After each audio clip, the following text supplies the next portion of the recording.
Então, gurias, João 2:12, Jesus purifica o templo. Vou ler então, tá? Depois disso, ele desceu a Cafarnaum com sua mãe, seus irmãos e seus discípulos. Ali ficaram durante alguns dias. Quando já estava chegando a Páscoa judaica, Jesus subiu a Jerusalém. No pátio do templo, viu alguns vendendo bois, ovelhas e pombas, e outros assentados diante de mesas, trocando dinheiro. Então, ele fez um chicote de cordas e expulsou todos do templo, bem como as ovelhas e os bois. Espalhou as moedas dos cambistas e virou as suas mesas. Aos que vendiam pombas disse: tirem estas coisas daqui. Parem de fazer da casa de meu pai um mercado. Seus discípulos lembraram-se que está escrito: o zelo pela tua casa me consumirá. Então os judeus lhe perguntaram: que sinal miraculoso o Senhor pode mostrar-nos como prova da sua autoridade para fazer tudo isso? Jesus lhes respondeu: destruam este templo e eu o levantarei em 3 dias. Os judeus responderam: este templo levou 46 anos para ser edificado, e o Senhor vai levantá-lo em 3 dias? Mas o templo do qual ele falava era o seu corpo. Depois que ressuscitou dos mortos, os seus discípulos lembraram-se do que ele tinha dito. Então, creram na Escritura e na palavra que Jesus dissera. Enquanto estava em Jerusalém, na festa da Páscoa, muitos viram os sinais miraculosos que ele estava realizando e creram em seu nome.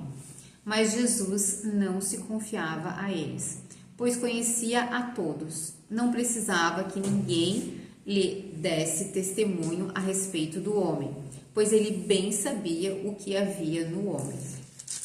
Então, vamos indo parte por parte aqui, porque tem muita coisa pra gente falar nesse texto aqui. Espero que a gente consiga concluir tudo hoje, tá?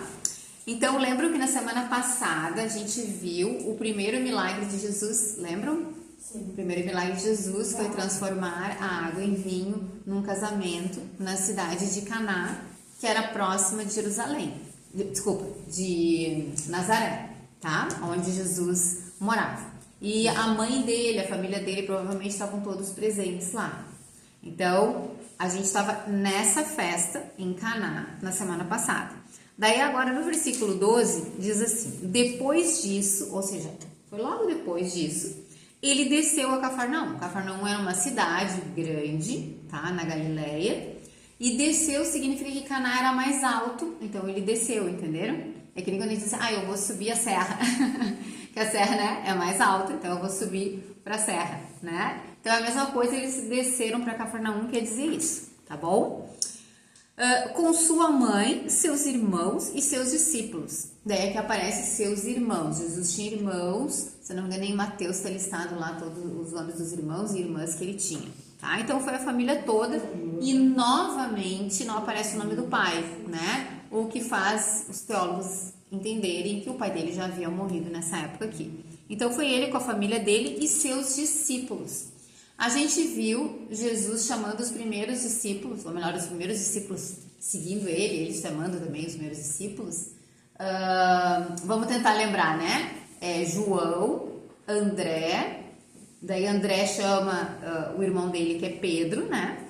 Daí depois é o Filipe, e depois o Filipe chama o Natanael, que é o Bartolomeu, né? Que é a mesma pessoa, Natanael ou Bartolomeu, tá? Então são 5 discípulos. Os teólogos acreditam que João também chamou o irmão dele, né? O Tiago.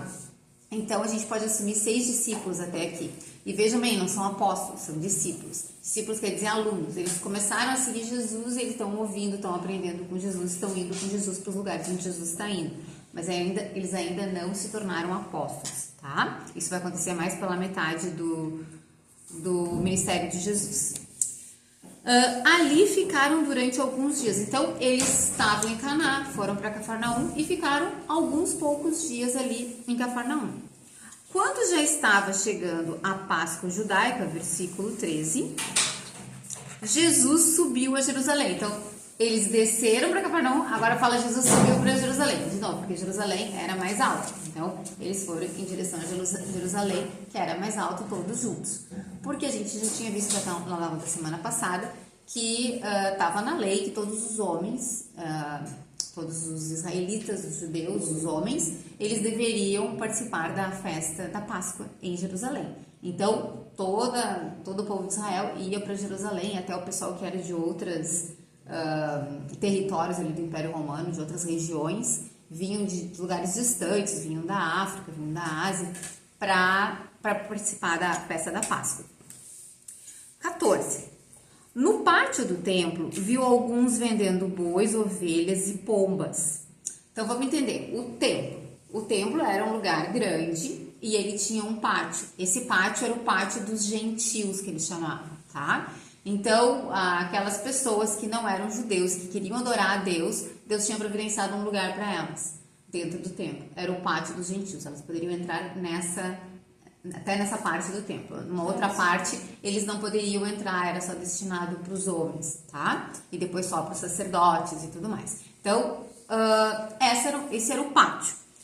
Então, o que acontece? É o pátio do templo.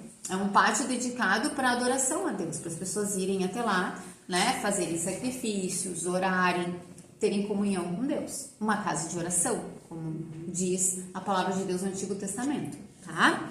Mas o que aconteceu? Jesus chegou lá e o que ele viu no pátio? Ele viu um monte de animais.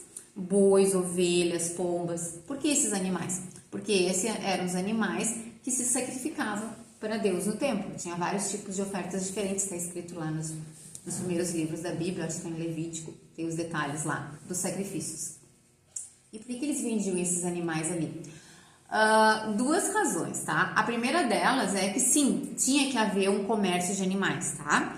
Por quê? Porque imagina assim, tem uma pessoa que está vindo lá da África, ela não vai vir lá da África com uma ovelha todo o caminho para trazer para sacrificar lá em Jerusalém.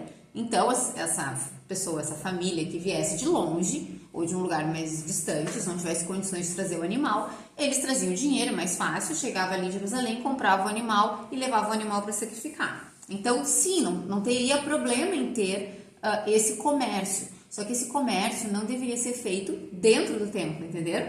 Eles estavam usando o pátio do templo, eles estavam dentro do templo fazendo esse comércio. O comércio poderia estar nas ruas, ao redor, mas não naquela região, não dentro do templo, não ocupando um espaço. O que se sabe, assim, pelos historiadores? Que durante um bom tempo foi fora, mas em algum momento da história deles, passaram a vender dentro, no pátio do templo. Provavelmente por causa de alguns sacerdotes, um sacerdote que provavelmente era o próprio dono daquele comércio ali, que faturava com isso e tinha mais vantagens ainda vender ali dentro.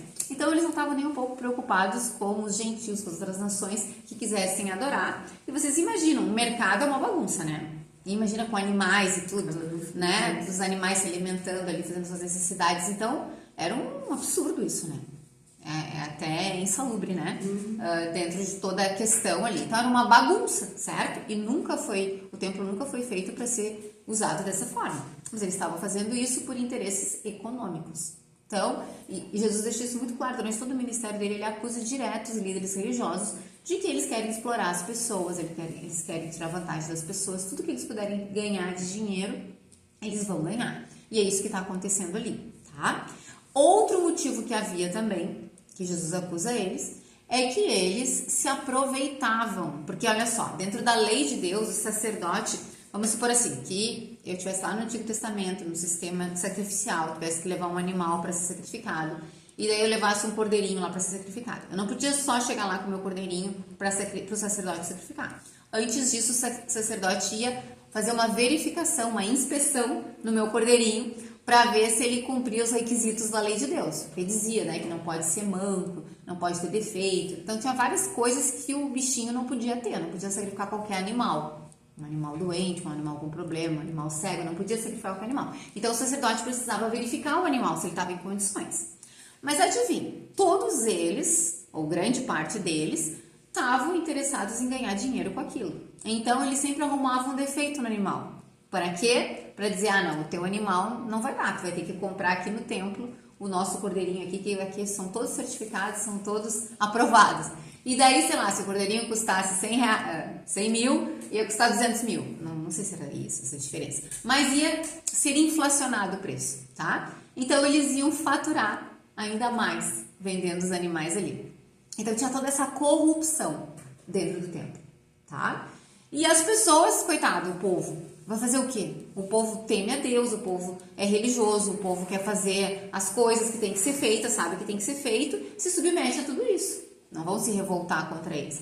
Até tem uma história, né, que eu li, de uma vez teve uma revolta lá contra um sumo sacerdote e as pessoas começaram a atirar limões no sumo sacerdote. O sumo sacerdote se enfureceu e mandou a guarda dele matou milhares de pessoas, só porque tiraram limões nele, né?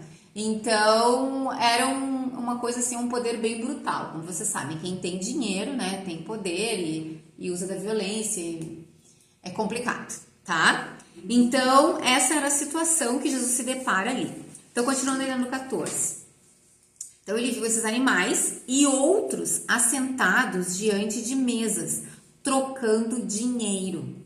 Então, é o que a gente chama dos cambistas, tá? Por que tinha os cambistas? Porque eles tinham a moeda própria deles lá dentro de Israel. E as pessoas vinham com outras moedas e eles exigiam que para fazer as compras, né, que tivesse ser necessária dentro do templo ou dar as ofertas, eles teriam que trocar o dinheiro. E quando havia o câmbio, vocês sabem que até aqui, quando a gente vai comprar dólar, vai comprar euro, né, vai comprar outra moeda para viajar, a gente sempre paga um pouco a mais, né? Porque tem o trabalho daquela pessoa lá que tá comprando dinheiro, vendendo dinheiro, então eles cobram um pouco a mais. E lá eles chegavam a cobrar, diz que as taxas eram de 10% a 12%.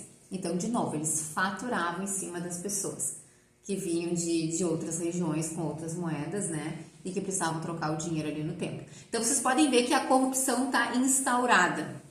A religião de Israel, o judaísmo nesse momento, se afastou completamente do que Deus prescreveu para eles na lei. O judaísmo agora é um negócio e vamos tirar o máximo de dinheiro possível desse povo e eles não estão nem aí para o povo, tá? Eles exploram o povo nitidamente. 15.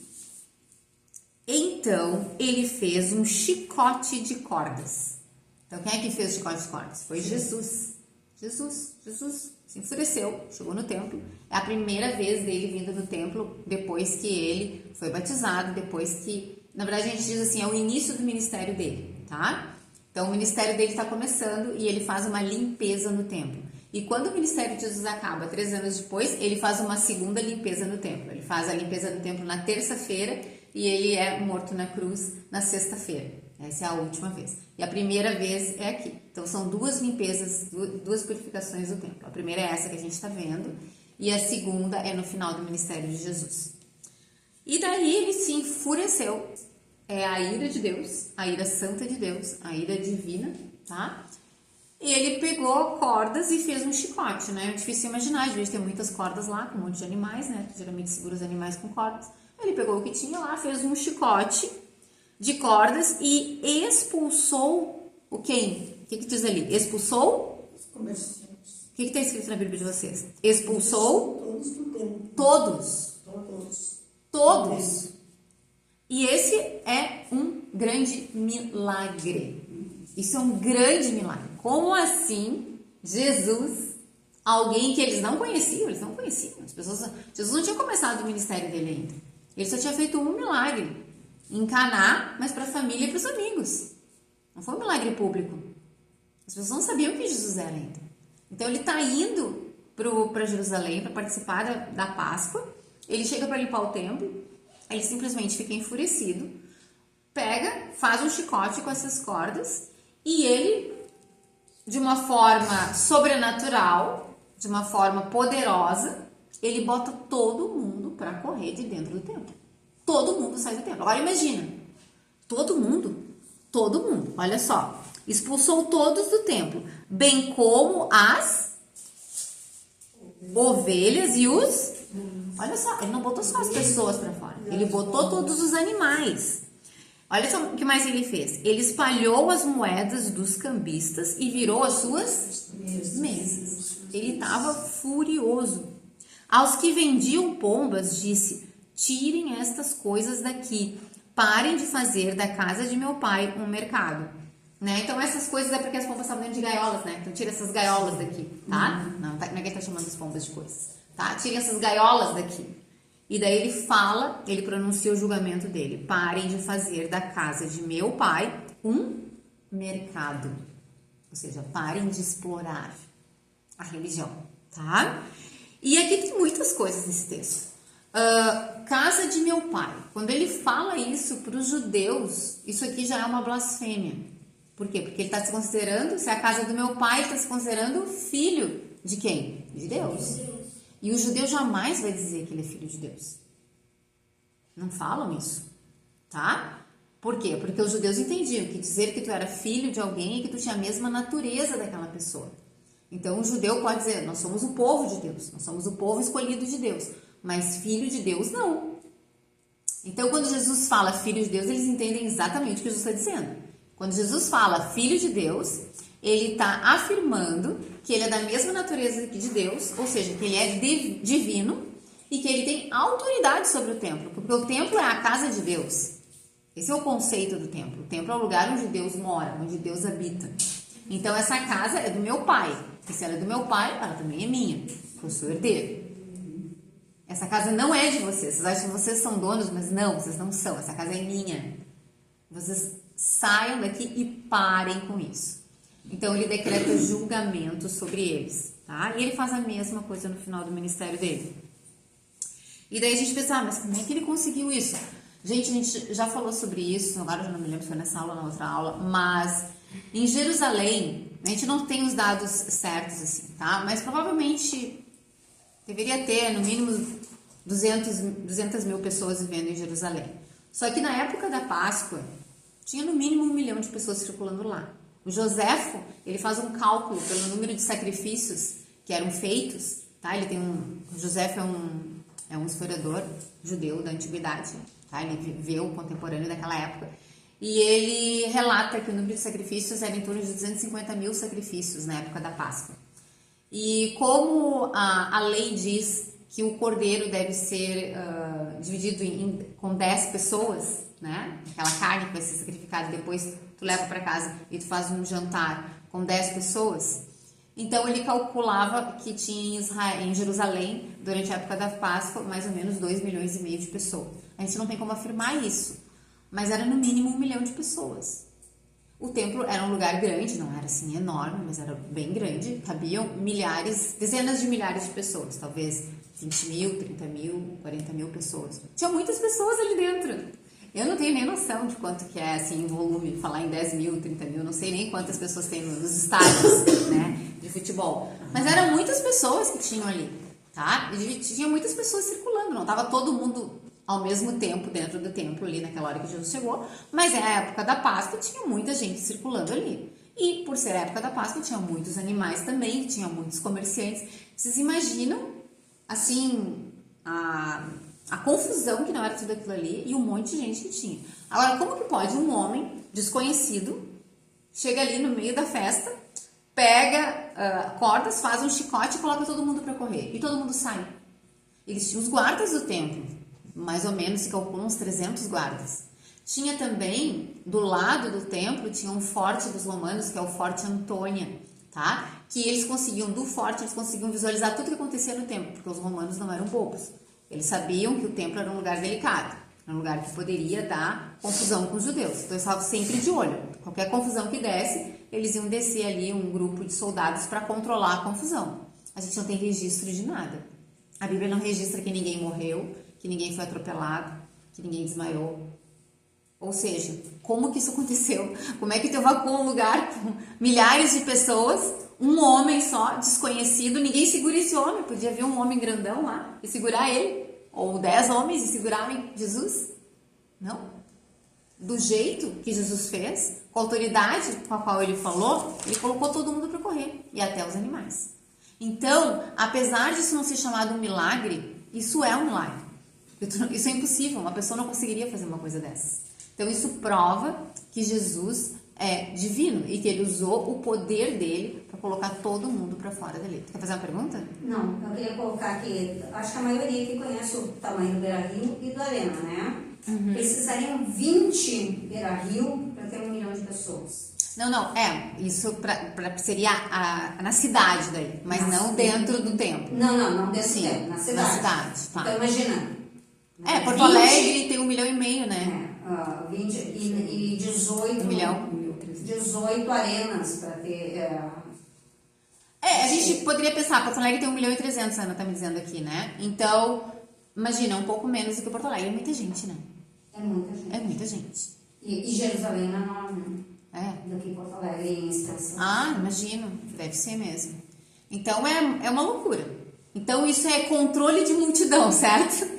É mostrar um grande poder mesmo de Jesus ter a capacidade de controlar tudo isso. Ele mostra que ele é Deus, ele é soberano, ele está em controle, nada escapa dele. Isso tinha que acontecer e aconteceu e foi dessa forma mesmo, tá?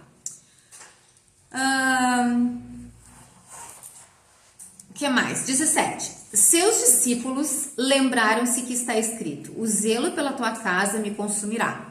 Então, os seus discípulos aqui são quantas pessoas que eu falei para vocês? Nesse momento. Quem são? Quantos? Lembram do número? 6, exatamente. Tá? A gente está seguindo ali a recém, ele tem 6 discípulos, tá?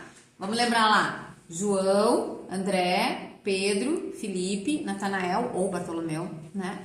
E o irmão de João, que é Tiago, tá? Os seus discípulos estavam com ele. Então, seus discípulos, na hora que viram tudo isso, o que eles se lembraram? Se lembraram do que está escrito. Escrito onde? Escrito na Bíblia, no Antigo Testamento. O zelo pela tua casa me consumirá. Eles viram, esse texto se referia ao Messias. E é exatamente isso que está acontecendo. Jesus está enfurecido e está colocando todo mundo para fora. Tá? Eles eram crentes fiéis do Antigo Testamento. A Bíblia deles era o Antigo Testamento. E eles as conheciam muito bem. 18. Então os judeus lhe perguntaram. Lembrando que dentro do livro de João, judeus são todos os inimigos de Jesus, né? São os líderes religiosos, os que estão associados com os líderes religiosos, tá? Então os judeus lhe perguntaram: que sinal miraculoso o Senhor pode mostrar-nos como prova da sua autoridade para fazer tudo isso? Eles ficaram indignados, né? Como que esse homem tira todo mundo daqui e faz isso? Ainda tá falando que ele é filho de Deus, porque ele tá dizendo que é a casa do meu pai. Então eles chegam para ele e confrontam ele e eles perguntam sobre um sinal miraculoso. Nessa semana Jesus vai fazer vários sinais miraculosos, tá? Mas aqui, pelo que a gente sabe dos outros evangelhos, os judeus eles queriam um sinal assim, do céu, sabe? Eles queriam uma coisa que aparecesse no céu.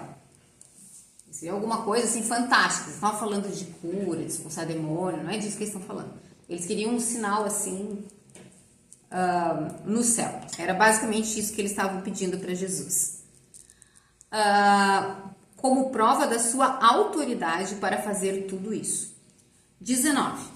Jesus lhes respondeu: destruam este templo e eu o levantarei em 3 dias. Jesus dá então uma resposta para eles. O sinal que vocês vão ver é esse. Vocês destruam este templo e em 3 dias eu levanto esse templo.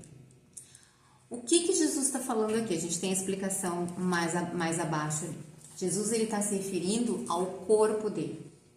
Jesus é Deus. Deus habita em seu templo. O próprio corpo de Jesus é o templo de Deus. É o lugar onde Jesus habita.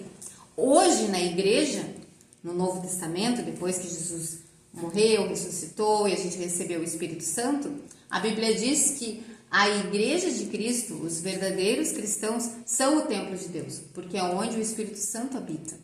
Tá? Então, onde Deus está, onde Deus habita, é o templo dele. Então, Jesus diz para eles: destruam esse templo, que é ele, e em 3 dias, e eu o levantarei em 3 dias. O que ele está se referindo? A sua morte. Vocês vão me matar e vocês vão ver esse sinal. Em 3 dias eu vou ressuscitar. É isso que ele está dizendo para eles. Porque Jesus sabe todas as coisas. Mas eles ainda não sabem. Eles nem sabem que eles vão matar Jesus ainda. Esse é o primeiro encontro que eles têm com o Messias. Agora lembra, esses judeus, que são os líderes religiosos, são os mesmos que enviaram aquela delegação lá para falar com João Batista no deserto para saber com que autoridade João Batista estava batizando e se ele era o Messias. E lembra que João Batista avisou para eles: o Messias já chegou. Então, eles têm informação suficiente para saber que esse é o Messias. Ele acabou de chegar em Jerusalém e fez tudo isso, e eles viram o que ele fez, com muito poder. E todo mundo obedeceu, os animais saíram, não houve problema nenhum, ninguém se machucou, foi tudo de uma forma ordeira, e ele esvaziou o templo. Ele acabou ali com aquela bagunça que estava ali no templo. Então Jesus fala isso para eles. Talvez, né, tem um pastor que eu gosto muito que até fala, que ele diz assim: olha, eu acho que Jesus deve ter falado assim, ó, para eles: destruam esse templo e eu levantarei em 3 dias. Ele acredita que a gente não sabe, a Bíblia não escreve isso para nós, tá? Mas a Bíblia diz para nós o que Jesus quis dizer quando ele disse isso. Mas eles ficaram sem entender. 20. Os judeus responderam: este templo levou 46 anos para ser edificado e o Senhor vai levantá-lo em 3 dias. Então eles pegaram aquilo que Jesus falou literalmente, acharam que ele estava falando do templo mesmo, de pedras ali, né? E olha só o que eles estão dizendo aqui, que levou 46 anos para ser edificado. E, gente, o templo ainda estava em construção na época de Jesus, ele não tinha sido acabado, ele foi acabado, nem me lembro agora qual foi a data, mas foi muitos anos depois. E no ano 70 ele acabou sendo totalmente destruído, como julgamento de Deus por eles não terem aceitado o Messias, tá? 21. Mas o templo do qual ele falava era o seu corpo. Ele estava referindo-se ao seu corpo, tá? Como a gente já tinha explicado. 22. Depois que ressuscitou dos mortos, os seus discípulos lembraram-se do que ele tinha dito. Então creram na Escritura e na palavra que Jesus dissera. Então, aqui temos algumas coisas bem interessantes. Depois que ressuscitou dos mortos os seus discípulos, o quê? Olha a palavra que tem ali. Lembraram-se. Depois que ressuscitou dos mortos os seus discípulos, lembraram-se. A gente vai ver mais adiante no livro de João, na última ceia que Jesus fala para eles. Na última ceia que eles têm antes de Jesus ser crucificado, Jesus diz: eu vou enviar o Espírito Santo e ele vai lembrar vocês todas as coisas. E é por isso que eles escrevem depois o Novo Testamento, porque eles recebem o Espírito Santo e eles começam a lembrar e encaixar todas as coisas, tá? Do que ele tinha dito. Então creram na Escritura e na palavra que Jesus dissera. 23. Enquanto estava em Jerusalém na festa da Páscoa, então ele chegou ali para a festa da Páscoa, aconteceu isso, ele fez a limpeza no templo e ele ficou em Jerusalém vários dias. Então, enquanto ele estava lá em Jerusalém, durante a festa da Páscoa, muitos viram os sinais miraculosos que ele estava realizando e creram em seu nome. Então, Jesus faz o primeiro milagre em Caná, ele vai para Jerusalém, ele faz a limpeza do templo, que a limpeza em si é um milagre, apesar, né, da Bíblia não chamar de milagre, mas a gente lendo e entendendo, a gente vê que é um grande milagre de poder de Deus. E logo depois disso, ele começa a fazer milagres ali em Jerusalém, tá? Então, ele deve ter curado pessoas, ele deve ter expulsado demônios, pode ter ressuscitado algumas pessoas. Como a Bíblia diz, João mesmo diz, não foi escrito tudo o que Jesus fez, tá? Mas a gente tem alguns exemplos do que ele fez, então a gente imagina que ele tenha feito essas mesmas coisas lá. E certamente ele pregou aqui, porque mais adiante, depois a gente vai ver o Nicodemos vindo conversar com ele a respeito disso. E daí diz que essas pessoas viram os sinais que ele estava realizando e creram em seu nome. Tá vendo ali? Creram em seu nome. O que quer dizer isso? Eles creram que ele era o Messias. Foi isso que eles creram. Eles identificaram ele como Messias, porque viram que realmente ele fazia muitos sinais e ele era o Messias. Ele era vindo de Deus. Eles creram nisso. Eles conheciam tudo a respeito de Jesus? Não. Sabiam que Jesus era divino? Talvez não. Provavelmente não. Tá? Mas eles creram que ele era o Messias. Eles creram no que eles estavam vendo ali, que não podia ser negado, os sinais miraculosos que ele estava fazendo. E aqui entra uma coisa muito interessante no livro de João. É que João vai falar para nós várias vezes que pessoas, grupo de pessoas creram E logo depois ele vai dizer para nós que aquela fé não era uma fé verdadeira. Então, a gente tem essa palavra crer no livro de João várias vezes. E dependendo do contexto, ela indica uma fé verdadeira ou ela indica uma fé falsa. A fé, ela é algo que tem dois aspectos. Ela tem um aspecto objetivo e ela tem um aspecto subjetivo. O aspecto objetivo é que eu preciso crer nas verdades. Quais são as verdades? Jesus é Deus, Jesus morreu, Jesus ressuscitou, certo? Tem um aspecto subjetivo. Eu preciso me arrepender, eu preciso me humilhar, eu preciso pedir. Eu preciso chorar, lamentar pelos meus pecados e dizer que eu quero ser uma nova criatura, que eu quero mudar de vida. Não é que eu consigo, mas que eu preciso do poder de Deus para mudar de vida. Então a fé tem esses dois aspectos. Se essas coisas não acontecerem juntas, não é uma fé verdadeira. E João, ele fala para nós isso durante todo o livro, em vários pontos isso vai aparecer para nós. E a primeira vez que aparece é aqui. Muitas pessoas viram os sinais miraculosos, creram em seu nome, creram que ele era o Messias. Mas vamos ver o 24. Mas Jesus não se confiava a eles. No grego diz assim, mas Jesus não cria neles. Eles creram em Jesus, mas Jesus não cria neles. Pois conhecia a todos. Porque Jesus sabia o coração, Jesus sabia a disposição do coração daquelas pessoas. Tá? Não precisava que ninguém lhe desse testemunho a respeito do homem, pois ele bem sabia o que havia no homem. Então aqui mostra Jesus onisciente. Só Deus é onisciente. Só Deus sabe o que vai dentro do coração de uma pessoa. A gente não tem o poder de dizer, essa pessoa ela tem uma fé verdadeira ou ela tem uma fé falsa. Eu posso até dizer, olha, pelos frutos, pelas atitudes, pelos desejos dela, parece que a fé dela não é verdadeira.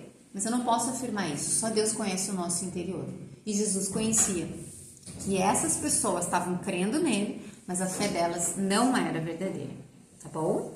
Então encerramos por aqui hoje. Que bom que a gente conseguiu encerrar o capítulo 2. E daí começamos o capítulo 3 na próxima semana.